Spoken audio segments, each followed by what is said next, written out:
नमस्कार, मेरा नाम है सिद्धार्थ जगन्नाथ जोशी।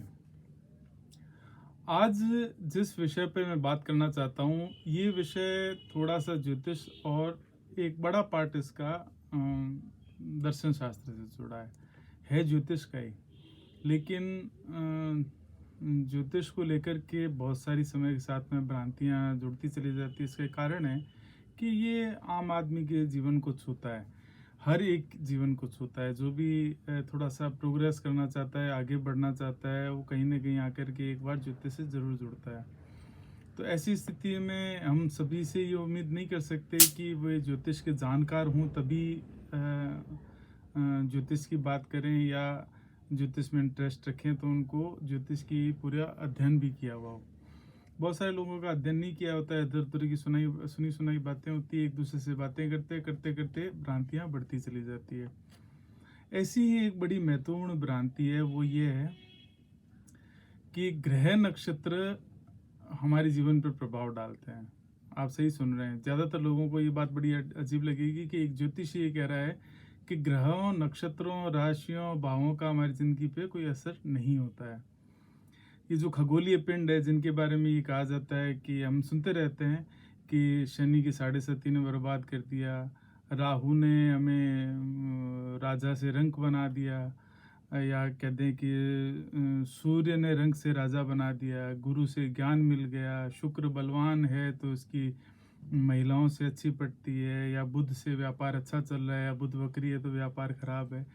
तो इस तरीके की बहुत सारे जो बिंदु सुनने को मिलते हैं, और यकीन मानिए इनमें से ज़्यादातर बिंदु सही भी है। अब ये बात कॉन्ट्राडिक्टरी लग रही है। एक तरफ तो मैं ये कह रहा हूँ कि इनका प्रभाव नहीं होता, दूसरी तरफ ये कह रहा हूँ कि ये बातें भी सही है कि गुरु से ये हो रहा है, बुध से हो रहा है। ये असल में शब्दावली का भेद है। जो शब्द अलंकार हैं वो ये बताते हैं कि अब ये विषय सापेक्ष होता है कि आपने जब ये कहा कि बुध से व्यापार अच्छा चल रहा है, उसमें बुध जो खगोलीय पिंड है उसकी भूमिका हो, ये ऐसा नहीं है। इससे संकेत ये मिलता है कि बुध जब मार्गी है तो व्यापार अच्छा चल रहा है, बुध अगर वक्री है तो रोटेशन में मनी फंस रही है। तो इस तरीके से अब इसको ऐसे समझेंगे कि मेडिकल का कोई या होम्योपैथी इससे बहुत ज़्यादा करीब है। तो जब जाते हैं उसको, किसी की त्वचा रोग है और डॉक्टर ये कहता है कि आर्निका का पेशेंट है, तो इसका अर्थ ये नहीं हो गया कि आर्निका ने कोई गलती की है, ये आर्निका नाम एक दवाई है, उसने कुछ गलती की है, इस वजह से इसको ये रोग हो गया है। उसका अर्थ ये होता है कि ये जो लक्षण दिख रहे हैं रोग के, ये आर्निका के हैं। तो अब अगर इसे आर्निका देंगे तो ये इससे ठीक हो जाएगा। या किसी महिला की स्त्री रोग संबंधी कोई समस्या है, उस वो तो डॉक्टर वहाँ पे जो होम्योपैथिक चिकित्सक को कहता है कि सीपिया की मरीज़ है। तो सीपिया की मरीज़ मतलब सीपिया की कोई घर से लाई हुई मरीज़ नहीं है, वो सीपिया देने से उसके उन लक्षणों में आराम आएगा। तो हर एक विषय की अपनी शब्दावली होती है, और शब्दावली के भेद से उसके भाव भी बदल जाते हैं। तो ये ज्योतिष के साथ में होता है। तो फिर ऐसा क्यों कहा गया? तो जैसे कि अब क्या होता है कालांतर में, पहले तो खगोलीय पिंडों का पर इन जो इंसान के ऊपर जो अच्छे और बुरे जो परिस्थितियां आ रही है उसका आरोपण किया गया कि इस ग्रह की वजह से ये हो रहा है, उस ग्रह की वजह से हो रहा है। ये तो प्राथमिक स्थितियां थी, सही थी भाई। उसका अर्थ ये था कि जब भी यह देखा गया है कि बुध वक्री हो रहा है तब व्यापार डिस्टर्ब हो रहा है, तो बुध ने व्यापार डिस्टर्ब नहीं किया है। बुध के वक्री होने से संकेत मिलता है कि अब व्यापार में गड़बड़ियां शुरू होंगी। ये बिल्कुल वैसे ही है। ये मतलब गलत इंटरप्रिटेशन होने के चांसेस क्यों हैं? जैसे कि हमारे शास्त्रों में भी कहा गया है कि जो नित्य संध्या करता है, जो वेद पाठन करता है, अध्ययन अध्यापन करता है, वो ब्राह्मण है। ठीक है। कालांतर में क्या हुआ कि उसका गलत प्रोजेक्शन ये किया गया कि जो ब्राह्मण है उसको ये काम करने जरूरी है। नहीं, एक अगर जो ब्राह्मणाइजेशन एक प्रक्रिया है, कि कोई भी किसी भी जाति के व्यक्ति जो अपने श्रेष्ठ प्रदर्शन कर रहा है, वो अपने अपने विषय का सर्वश्रेष्ठ ज्ञाता है, उसका अध्ययन अध्यापन रिसर्च कर रहा है, तो वो ब्राह्मण बन जाएगा। और आज़ादी से पहले प्रोसीजर चल भी रहा था, लेकिन बाद में fix schedule tribe, schedule caste की या ओबीसी की जो लिस्टें बना करके उनको रोक दिया गया कि ठीक है, जो जहाँ है वहीं रहे और उसमें लाभ है इसलिए वो पढ़े।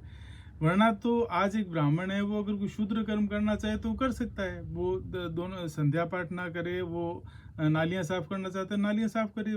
आज़ाद भारत है, कोई उसको रोक नहीं सकता नालियाँ साफ करने से। लेकिन जातियों में उनको जो शेड्यूल ट्राइब, शेड्यूल जो जातियाँ हैं, उनमें वो उस शेड्यूल में नहीं आ सकता, सरकारी तरीके से नहीं आता है। कर्म से तो कोई भी शूद्र है वो ब्राह्मण बन सकता है, कोई भी ब्राह्मण है वो शूद्र बन सकता है। तो यही स्थिति क्या हुई कि जो इंटरप्रिटेशन के गलत होने के मैं इसका एग्जांपल देने की कोशिश कर रहा हूँ। अब ये क्या होता है कि जब हम उसको कहते हैं कि इस गुरु ने, ग्रह ने ये किया, मंगल ने ये किया, बुध ने ये किया, तो वास्तव में हम ये कहना चाह रहे हैं उस समय एक ज्योतिषी के रूप में कि गुरु ग्रह की इस भाव में बैठने से, इस राशि में बैठने से, इस नक्षत्र में बैठने से ये परिणाम हासिल होता है। तो वास्तव में जो भी प्लेनेट है वो क्या कर रहा है कि एक विशेष पोजीशन में बैठ करके आपको एक संकेत दे रहा है कि इसका इस जातक का ये परिणाम होगा। अब यहीं पर लोग नहीं रुक जाते हैं। जब पहले ही जब ये कहना शुरू कर दिया कि शनि से ये नुकसान है, बुध से ये फायदा है, गुरु से ये नुकसान है, या सूर्य से ये फायदा है, इसके बाद में उसका मानवीकरण करना, ह्यूमैनिफाइड करना शुरू कर दिया। उसको क्या है कि उसका उनको मानवीय रूपों में लेके के आ गए। ये हम नहीं लेके आए, पुराणों से चल रहा है। अब पुराण जिस समय कथा लिख रहे थे, कहानी लिख रहे थे, तब वो जैसे शनि को वो काना, काला और लंगड़ा बता रहे हैं, तब वो वास्तव में क्या कर रहे हैं उनको पता है। वो एक रूपक का निर्माण कर रहे हैं। वो वास्तव में किसी ह्यूमन बॉडी को नहीं बना रहे हैं, वो वास्तव में किसी देवता को बना नहीं रहे हैं, वो उसके स्वरूप का निर्धारण कर रहे हैं। तो जो शनि प्रभावित जातक होगा, उसके लंगड़ा होने के, उसके काना होने के, उसके काला होने के, उसके धीमे चलने के चांसेस बहुत ज़्यादा होते हैं। इसलिए उसका नाम भी शनैश्चर दिया गया। तो इसी तरीके से जो बुध है वो युवराज है, युवा है, देखने में सुंदर दिखता है, चपल है और बच्चों जैसी उसकी आभा है, तो उसको बुध बना दिया। अब बुध का जब ह्यूमन स्ट्रक्चर बनाएंगे तो वो लगभग ऐसा दिखेगा। या दूसरे शब्दों में कहें कि इस ह्यूमन स्ट्रक्चर वाले बुध के प्रभाव के जातक होंगे। तो ये दूसरा तरीका था उसका रूपक को, मेटाफर को बनाने का, कि भाई हमने ऐसा शनि का स्वरूप बना दिया है। उससे समझना तो ये था हमें कि वास्तव में ये इस ग्रह से किस पोजीशन से हम कौन सा प्रभाव उठा सकते हैं। लेकिन हुआ क्या है कि उसको देवता बना दिया तो ठीक है। अब हमने देवता भी बना दिया तो उसमें पुराणों में भी उसको देवता बनाया गया, ठीक है। और उसकी पूजन भी बनाया गया। तो पूजन बनाने के बाद में उसको स्थिर कर दिया गया, बजाय कि उसकी रूपक से इंफॉर्मेशन लेने के, ज्ञान लेने के, हमने क्या किया कि एक उसका मानवीकरण करके उसको एक किनारे कर दिया कि ठीक है, हमने एक शिला बनाई और उसके ऊपर तेल डालना शुरू कर दिया। अब तिल का तेल डालना उपचार है। इस उपचारों वाले आगे किसी वीडियो में बात करेंगे कि वो प्रायश्चित किस तरीके से है। लेकिन हम उसको एक मानव के रूप में या एक देवता के रूप में, जो मानवीय स्वरूप का जो देवता है उसके रूप में हम उसको किनारे नहीं कर सकते। उससे हम लगातार ज्ञान ले सकते हैं कि ये जिस व्यक्ति के अंदर ऐसे ऐसे लक्षण दिखाई दे वो शनि का जातक है। अब जब हमने ये तय कर दिया कि ग्रहों का कोई प्रभाव नहीं होता और राशियों का कोई प्रभाव नहीं होता, नक्षत्रों का कोई प्रभाव नहीं होता, तो वास्तव में प्रभाव किसका होता है। तो इसके लिए ज्योतिष के अंदर ये दूसरा पार्ट चल रहा है। अब ये यहाँ पर जो महत्वपूर्ण है समझने की कि भाई जब हम पैदा हो रहे हैं उस समय हम एक कुंडली बना रहे हैं कि इस समय ये मेष लग्न था, इसमें उच्च का सूर्य था, लग्न में बुध था, उसके साथ में 12वें भाव में शुक्र था। इस तरीके से एक पूरी कुंडली बना रहे हैं। अब ये कुंडली बनाने के बाद में हम उसकी प्रेडिक्शन करते हैं कि इस स्थिति में पैदा हुआ है, ये आगे इसकी स्थितियां रहेंगी, ये दशाएं रहेंगी, इस समय ये अनुकूल परिस्थिति में रहेगा, इस तरीके से प्रतिकूल परिस्थिति में रहेगा, इस तरीके से हम उसके सारे प्रेडिक्शन कर रहे हैं। तो ये किस आधार पे करते हैं? तो इसके लिए ज्योतिष का चलता है कर्म सिद्धांत के आधार पर। ज्योतिष में कर्म सिद्धांत बहुत सटीकता से लागू होता है, किसी भी अन्य विषय की तुलना में ज्योतिष ही वो एक विषय है जिसमें हम कर्म सिद्धांत को पॉइंट टू पॉइंट फॉलो कर सकते हैं। कर्म सिद्धांत के अनुसार 3 तरीके के कर्म होते हैं: संचित कर्म, प्रारब्ध और क्रियमाण। अब एस्ट्रोलॉजिकली प्रारब्ध को देखा जाता, पहले संचित कर्म की बात करते हैं। अभी इस जन्म से पहले आपके 2, 5, 10, 50 जितने भी जन्म हुए हैं उन सभी जन्मों के कर्मों को अगर हम इकट्ठा करें, सिंबॉलिकली इकट्ठा करें और इसका एक वॉल्ट बनाएं, उस वॉल्ट के अंदर जो सारे कर्म आपके अच्छे बुरे न्यूट्रल सारे हमने मिलाएं और उसके अंदर रख दिए हैं, उन सभी जो कर्म है उन वो एक जगह संचित रहेंगे, चाहे आपने कितने भी जन्म पीछे लिए हों। अब क्या आपका जन्म हो रहा है फिर से मानव के रूप में इस धरती के ऊपर, या किसी भी जीव के रूप में। अपन मानव की इसलिए बात करते हैं कि वही कुंडली दिखाने आता है। तो मानव के रूप में जन्म हुआ आपका, तब आपको उस वाल्ट में से कुछ अच्छे कुछ बुरे जो कर्म है वो लेकर के आपको अलॉट कर दिए जाते हैं।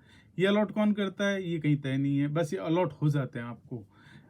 अब वो अलॉटमेंट लेकर के जब आप पृथ्वी पे आते हैं तब वो होता है आपका प्रारब्ध। मतलब आपको जो कर्म अच्छे बुरे हैं, जो उसका, कि आप अंबानी के घर में पैदा होते हैं, टाटा बिरला के घर में पैदा होते हैं, कि आप किसी भिखारी के घर पैदा होते हैं, या किसी धर्मात्मा के घर पैदा होते हैं, कि किसी व्यवसायी के घर पैदा होते हैं, कि किसी क्षत्रिय के घर पैदा होते हैं सेना में जाने के लिए, तो वो सब पहले से तय है कि आप वहाँ पर आ गए हैं। ठीक है, तो ये होगा प्रारब्ध। ज्योतिष में पंचम भाव ऐसा भाव है जिससे कि प्रारब्ध देखा जाता है। और तीसरा जो कर्म होता है उसको कहते हैं क्रियमाण कर्म।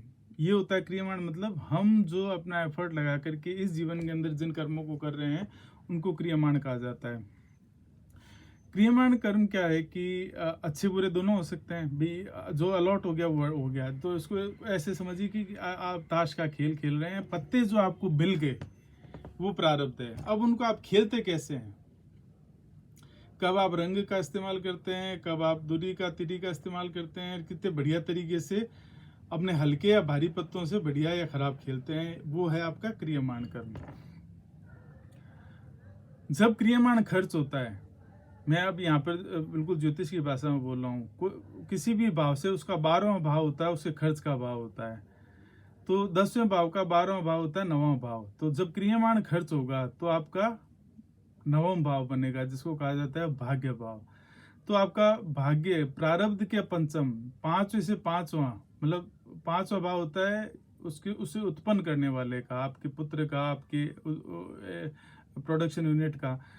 तो जो आप पैदा कर रहे हैं अपने प्रारब्ध से और क्रियमाण, मतलब अपने कार्यों के, अपने कर्म के खर्च से, वो आपका पैदा होता है भाग्य 9वां भाव, 10वें का 12वां और पंचम का पंचम।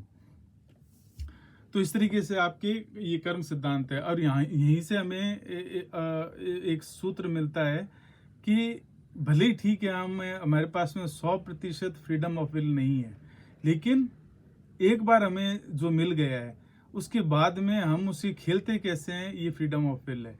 इसको समझने के लिए ऐसे समझ सकते हैं कि जैसे आपने बचपन में खेला होगा कि आंगन में कहीं पानी थोड़ा सा गिर जाए तो वहां से बहकर नाली की तरफ जाता है, तब उसकी क्या होता है, छोटे बच्चे क्या करते हैं कि उसको ऐसे अंगुली से इधर उधर उसको फैलाते हैं, अंततः उसको नाली में मिल जाना है। लेकिन जहां पर पानी गिरा है और जहां नाली है वहां तक पहुंचने के 1000 रास्ते हो सकते हैं।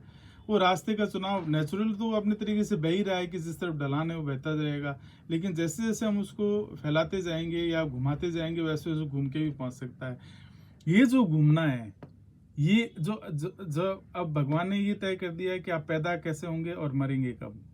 ठीक है, अब इसके बीच में जो खेलना है वो सारा आपका खेलना है, यहाँ फ्रीडम ऑफ विल है। इस पे हम आगे जब हम किसी ज्योतिष और इच्छा स्वतंत्रता के किसी वीडियो में बात करेंगे तब हम उस पर विस्तार से बात करेंगे। लेकिन मैं यहाँ पर कर्म सिद्धांत से ये बताने की कोशिश कर रहा हूँ कि हमारी इच्छा स्वतंत्रता की संभावना ज्योतिष में बहुत ज़्यादा है, और वहीं से आता है उपचार का सिद्धांत, कि हम कब उपचार कर सकते हैं, उपचार को किस तरीके से कर सकते हैं, उस उपचार का उपयोगिता क्या है। बहुत सारे लोगों के सवाल होते हैं क्या उपचार प्रभावी होते हैं, क्योंकि एक तरफ तो दर्शन ये कहता है कि हमें जो मिल गया वो मिल गया, जो सब कुछ पूर्व निर्धारित है, दूसरी तरफ है कि बच्चे स्वतंत्रता की संभावना है अगर हम उपचार की बात करते हैं। ज्योतिष का भी 2 पार्ट होते हैं, तो इस पर हम आगे किसी वीडियो के अंदर बात करेंगे। अभी के लिए सिर्फ इतना ही कि ग्रह नक्षत्रों का कोई प्रभाव नहीं होता है, जो प्रभाव होता है आपके कर्मों का होता है। उन्हीं कर्मों को लेकर के आप आए हैं, उन्हीं के अनुसार आप जो अभी कर्म कर रहे हैं, तो आपके कर्म और आपका प्रारब्ध मिलकर ही आपका भाग्य बनाता है। इसके अलावा कोई भी दूसरी एंटिटी ऐसी नहीं है जो कि आपके भाग्य का कुछ भी निर्धारण करते हैं। अगले किसी वीडियो में बात करेंगे फ्रीडम ऑफ विल और उपचारों के सिद्धांत पे। नमस्कार।